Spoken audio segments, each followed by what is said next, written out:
प्राचीन काल में मालवगढ़ नामक एक समृद्ध राज्य था, जहाँ के राजा आदित्यसेन अपने साहस और न्यायप्रियता के लिए प्रसिद्ध थे।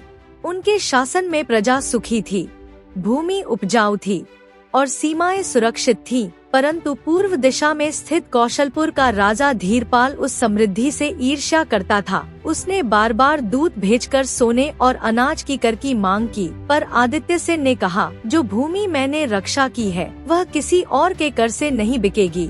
यह सुनकर धीरपाल ने युद्ध की घोषणा कर दी। सीमाओं पर आग लग गई, प्रजा भयभीत हो उठी और दरबार में मंत्री बोले, महाराज, हम युद्ध के लिए तैयार नहीं हैं।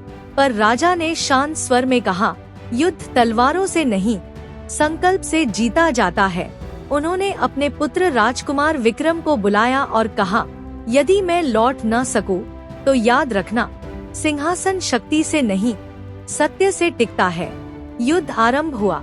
आकाश में शंखनाद गूंजा, रणभूमि में धूल उड़ी और राजा आदित्यसेन स्वर्ण कवच पहनकर सबसे आगे बढ़े। उनके पीछे सेनाएं जयकार करती रहीं, मालवगढ़ की जय। पहले दिन युद्ध में सैकड़ों सैनिक गिरे, पर राजा ने धीरपाल की सेना को पीछे धकेल दिया। अगले दिन धीरपाल ने चाल चली। उसने रात के अंधेरे में आक्रमण किया, लेकिन जब शत्रु शिविर में घुसा, तब राजा आदित्यसेन स्वयं तलवार लेकर प्रकट हुए।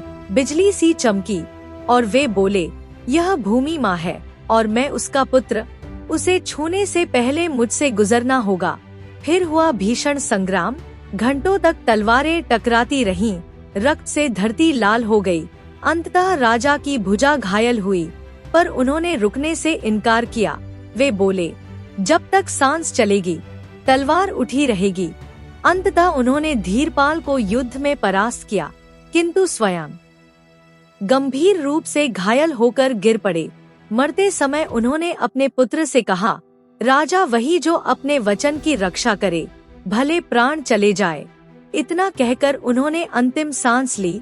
सूर्य अस्त हो रहा था, हवा में उनकी प्रतिज्ञा गूंज रही थी और राजकुमार विक्रम ने पिता की तलवार उठाकर कहा, यह तलवार अब केवल युद्ध की नहीं, सत्य की प्रतीक होगी। मालवगढ़ की धरती फिर से स्वतंत्र हुई और आने वाले वर्षों में विक्रम ने उसी नीति पर शासन किया। न्याय, धर्म और करुणा। आज भी जब सूर्य ढलता है, मालवगढ़ की प्राचीन दीवारें जैसे फुसफुसाती हैं। राजा आदित्यसेन की प्रतिज्ञा कभी नहीं टूटी। तो दोस्तों, आपको ये स्टोरी पसंद आई ही तो लाइक करके सब्सक्राइब कर दो। धन्यवाद। मिलते ही अगले वीडियो में।